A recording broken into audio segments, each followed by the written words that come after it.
resources anywhere. His instinct is a cautious one. Yeah. Rumsfeld, I was saying to Maria, Rumsfeld is a child of Vietnam. He's nearly 70 years of age. Well, anybody of that generation in the United States, they go back 30 years with that experience. He was at the Pentagon 30 years ago. It's Vietnam.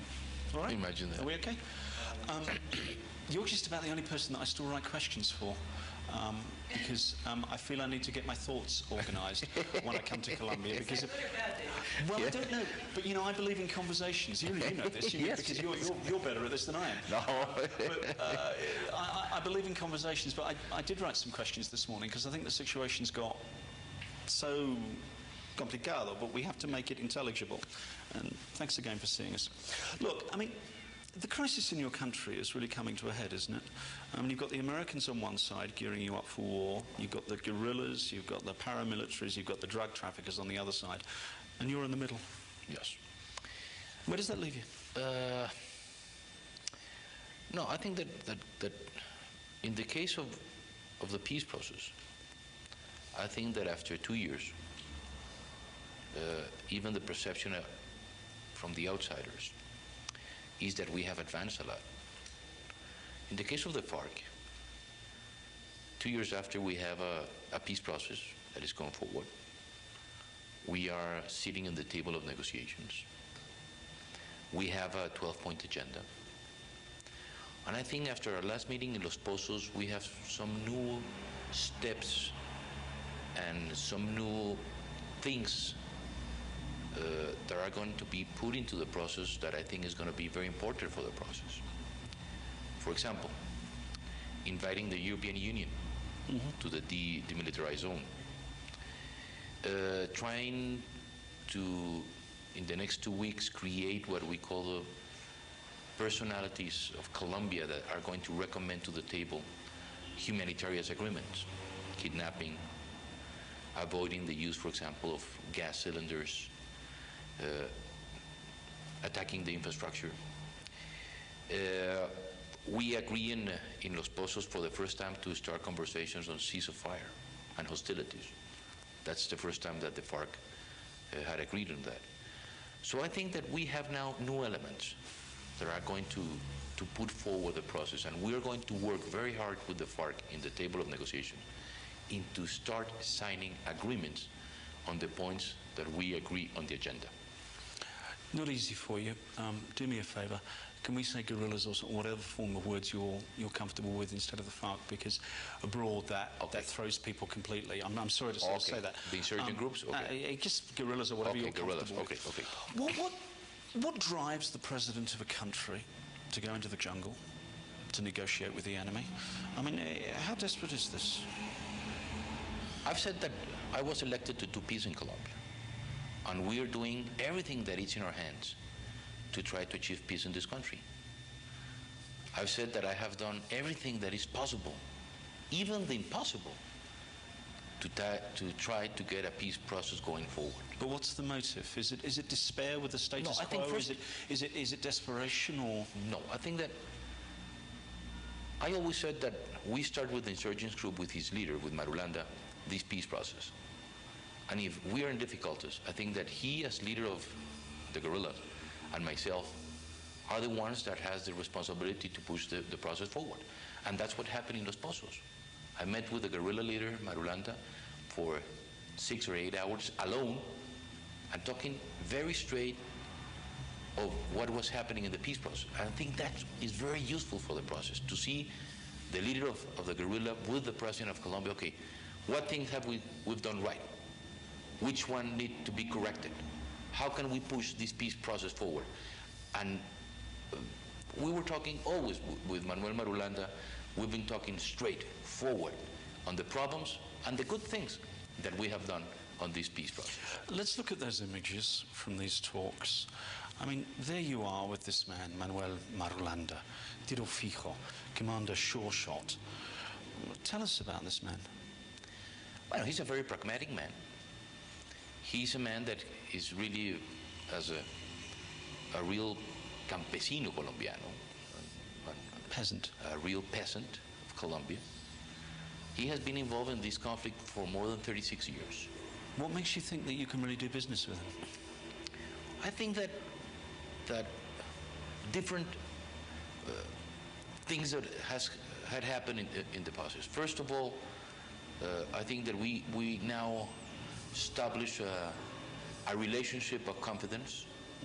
And I said, the first time I went to the jungle of this country to talk to Manuel Marulanda, I've said that I see in his eyes his commitment to do peace. And I really think that even after this last meeting of Los Pozos, things have advanced even in the relationship between Marulanda and the president. The way that we discussed with other people of the Secretariado of the guerrilla movement, or the board of directors, maybe as people should understand, of the FARC. And I think that now they know that it's time to do peace, that we have the support of the international community, that the international community is willing to give and committed to give support to this peace process. And I think it's the time to really advance in the peace process in Colombia. And I think that after this last meeting, I am more confident that they want to do peace in Colombia. But you've given away territory to the guerrillas. You've made them de facto masters of fairly large parts of the country. What have you actually got in return from these people? But that's not true. This man. But look, that's not true, because people say, okay, President Pastrana gave Switzerland to the guerrillas, and that's not true. You remember that I went 10 days ago without any bodyguards.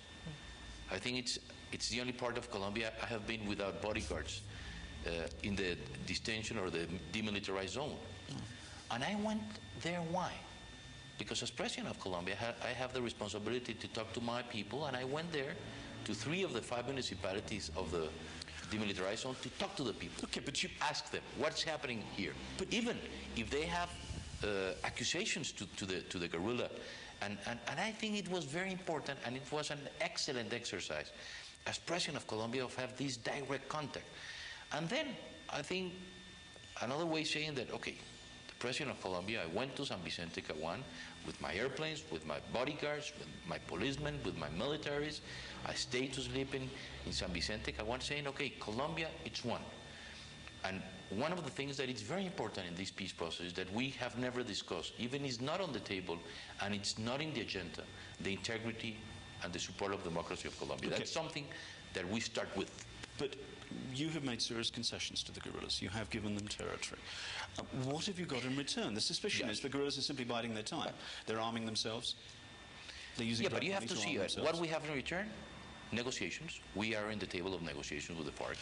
And that's what happened is that sometimes for the people outside, okay, saying President Pastrana gave 42,000 square kilometers to the FARC to start up a peace process with the guerrilla movement in Colombia. But it's something that I said that we are creating an environment, a different environment of other peace processes in the world. The FARC said, or the guerrilla movement in Colombia said, we need some territory to start conversations and maybe negotiations. Now they have negotiations, or we have negotiations with the FARC, but at the same time, for example, only in October we had elections. And we elect the mayors in this area, and we elect the members of the city council. Even the mayor of San Vicente Caguán, that is the largest population, was a member of the opposition party to the FARC, to the guerrilla movement. So then I think you have to see things really in perspective. And the authority of Colombia is in this area, and they have never discussed the authority of the government, even of the local government in these areas. Let's look at another one of those images that I thought was sort of breathtaking. I mean, there you are, surrounded by young women guerrillas. Do you understand what makes a young woman dedicate a life to fighting to overthrow your government? No. And not only the woman, but also the small children under 18. That's one of the things we propose to FARC. We have to seize these boys, get them out of the conflict. And yesterday was a good example. You saw what happened yesterday. They gave us 60 young boys under 15 years old so that we could reinsert them into society. But when you see, I mean, there you are, when you see young women like this, committed to the armed struggle against your government, what do you think? Do you understand that? No, and that's why we're working in this peace process, because the only way is peace. And how can we get these women to get into our society instead of being fighting in arms against what is happening right now, them against the government? And that's why I really am committed in trying to achieve this peace process, because it's not fair for us that we are sacrificing our best women and young people, that they're involved in this fight, this internal conflict in Colombia. And that's why even when you go there, when you have the possibility of talking to many of these people, young people, they are the first one that are asking you, please, Mr. President, try to get the peace process going forward. They really feel that they could be more useful for this society and for Colombia than being in arms as they are right now. There you are. You're in rebel territory. Yes. You're in rebel hands. You put your life in their hands. I mean, at that moment, are you the president, or are you hostage to fortune? I'm the president, and it's something that really, even if you see Marulanda when he said, Mr. President, we want to have you in our territory in Los Pozos, because I think also that's something that it has a lot of significance. Why Los Pozos? Because Los Pozos, it is the territory in which we have our offices, the government. Mm-hmm. They have their own offices, the FARC. Even it was sometimes when we stand up of the table, I never went to the FARC office. I went to my office. Marulanda went to his office. If he wants a restroom, he went to his restroom. You know, those type of things. But give me a sense, though. I mean, because I find this extraordinary. I mean, give me a sense. There you are. Yeah. You're in rebel hands. Yes. You're in their territory. You're under their control. You're sleeping in their tents. Yes. I mean, what are you at that moment? Are you the president, or are you? No. Really, you can look like a hostage to fortune at this point. Yeah, but really, I think that something that it's very clear is the respect for the presidential institution and for the figure of the president. What happened was that really what happened in San Vicente or Los Pozos is that we had a private meeting with Marulanda for more than, I imagine it was like 6-8 hours or more, in which we really went through the agenda, through the process, see difficulties, see the things that we are working in the process, and it was very interesting. And I think what happened was really that the first day, Thursday, we had almost all day, it was a private meeting between the leader of the guerrilla movement and the president of Colombia. And something that really impressed me was the respect for the president. Any of the guerrillas, they're always, if they were addressing you as Mr. President, do you want to have a coffee or a beer or whatever you want, but always very respectful. And that's why Marulanda even, he said in his letter that he wants not to meet on Sunday but on Thursday, because he wants to guarantee the security of the president. And that's something that it has a lot of significance in the peace process, no? The respect for the president. Do you really think you're going to get a ceasefire? It's not easy. That will work, that will hold? It's not easy. It's not easy. But at least for the first time in the history of this internal conflict, they agree on start talking about ceasefire. But do you really think you can obtain that? Because it's been so long since. If we advance in the agenda, I think that we could get a ceasefire. But I think that we need to advance in the agenda. That's very important for the process. The Americans? Yes. What's the message for George Bush now from you? Still, we have one common enemy. That is narco-trafficking. Narco-trafficking is the one that is financing violence in this country. And I think that the legacy of President Clinton was this is a bipartisan policy of the United States. This is a war that has to be fought. Against narco-trafficking, because it's the ones that is financing violence in Colombia. The Americans are clearly gearing you up for war. Are you prepared to use the hammer if the peace process fails? I always said that. Because different of Plan Colombia, or different of the help of the Americans, I've said that I have an army for peace and an army for war. If you see in these last 2 years, we have strengthened our army, our armed forces, as never before happened in the history of Colombia. Now we have a complete different armed forces of the ones of 1998, with various results, restructure, air support, mobility. So it's a different armed forces. We saw you the other day with your new Black Hawks Yes, from the the United new Black Hawks, States. but those are Colombian Black Hawks. Okay. They're not given by the Americans. That's right. But when we see that image of you Yeah. sitting in a Black Hawk helicopter recently delivered from the United States, are you, in your heart, are you prepared to use this? Oh, yes. To use the military might? Definitely, and that's what we're using. Unfortunately, I proposed to the FARC, to the guerrilla, why don't we do peace instead of peace in the middle of the conflict? And they said, no, we prefer to do peace in the middle of the conflict. So that's why we're strengthening our armed forces, because that's my constitutional right, is to defend the life of the Colombians, and that's what I swore in 1998 when I was sworn in as President of Colombia. So that's my responsibility as Chief Commander of the Armed Forces of Colombia. I didn't altogether understand that when you said about the guerrillas in the middle of the conflict. I mean, what happened was that can I just, yes, when we start this process, I said to the FARC, why don't we try to do peace in peace instead of doing peace in the middle of this conflict? And they decided, no, we want to start the peace process in the middle of this conflict.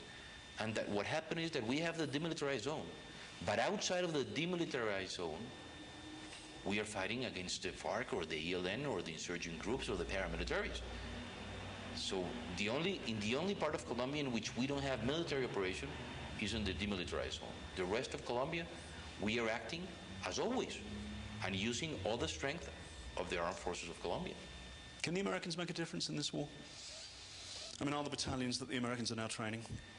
In the war against narco-trafficking, because that's why we're concentrated, and it's something that it's very important to point out. All the help of the United States is concentrated in the anti-narcotics battalions, that are those battalions that give support to the police of Colombia to go after these large industrial crops of cocaine or poppy fields, and that's why we're concentrating the whole support of the United States to these battalions. Not to fight the insurgents groups in Colombia. It's to fight narco-trafficking and to fight against narcotics. So let's be clear. If there's no ceasefire, if there's no peace, are you prepared to go to war?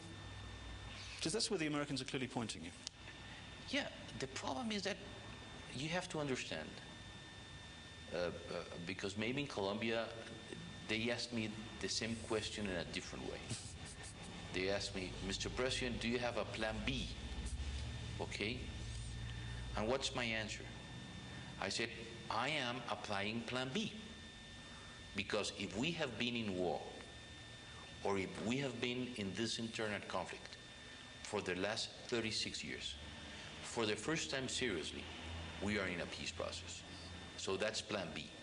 If we fail in trying to achieve peace, through dialogue, through negotiations, we have to go back to the same thing, to the same fight, to the same war that we had in this country for the last 36 years.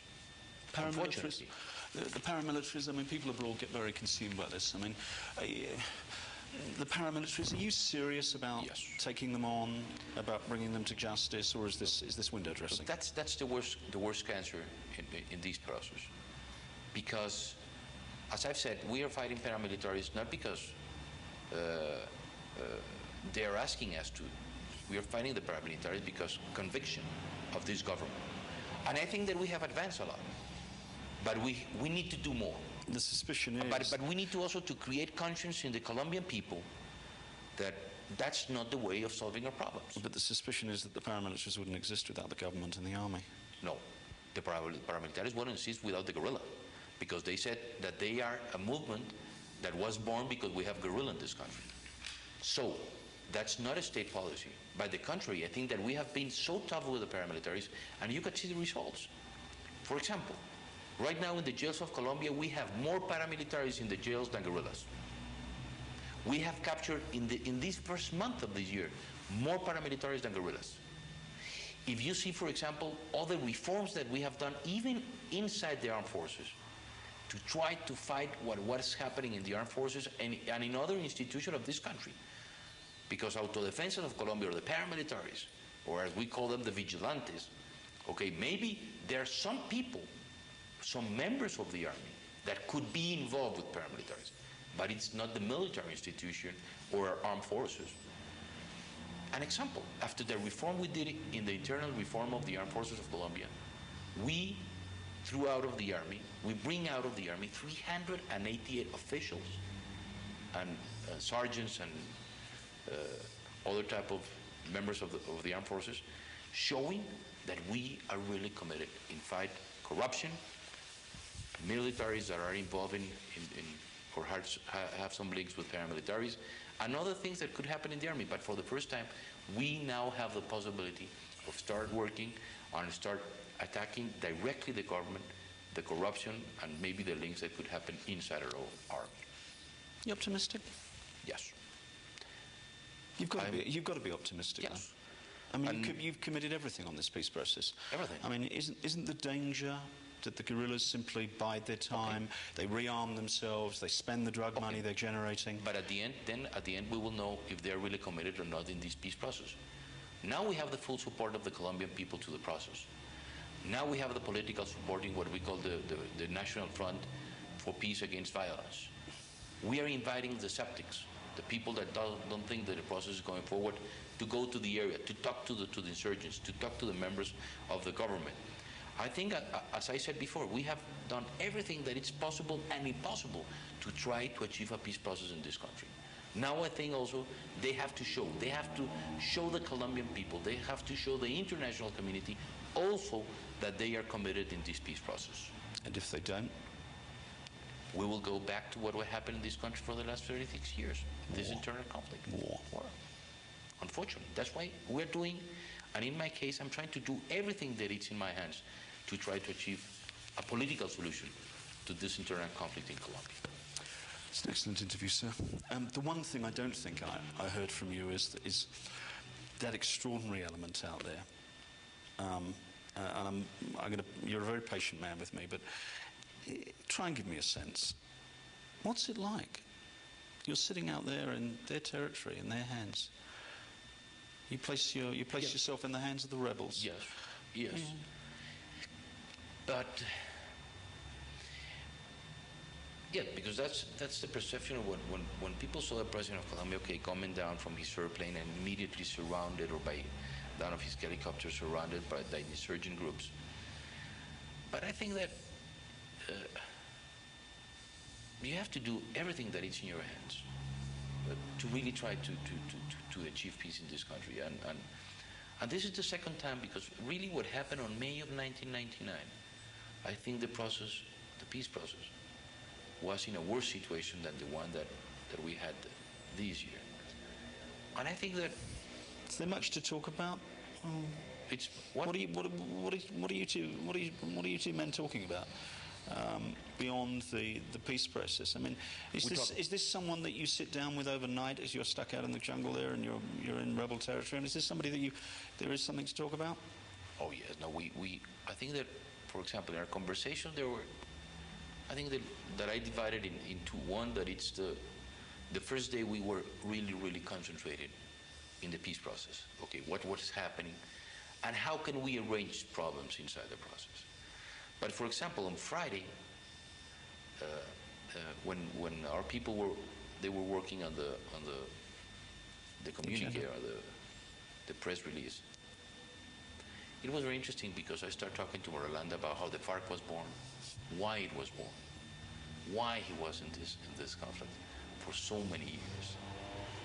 And I think it was very interesting to try to understand why they were involved in all this process. You know? And sometimes it's very difficult to explain outside why we have this internal conflict for 36 years. He's been at war. He's been at war for 35 years. You're president for 4. That's right. Do you think there's a lesson in that? Yeah. No, he has been with how many presidents tried to deal with, no? Even with my father. I think the first time I asked Marulanda, the first time that Marulanda proposes a peace process was to my father in the 70s. Imagine. So I said, I had the information that you sent a letter to my father starting his government, that you were wanting to start a peace process, and he said that he think that he wrote the letter to President Pastrana, my father, at that time. But it's amazing, talking that he wants to start a peace process with my father, and now we hope to end a peace process with him. You know? A little bit of this. I don't think you should underestimate the power of those images. You know that all too well. I mean, you haven't been there to.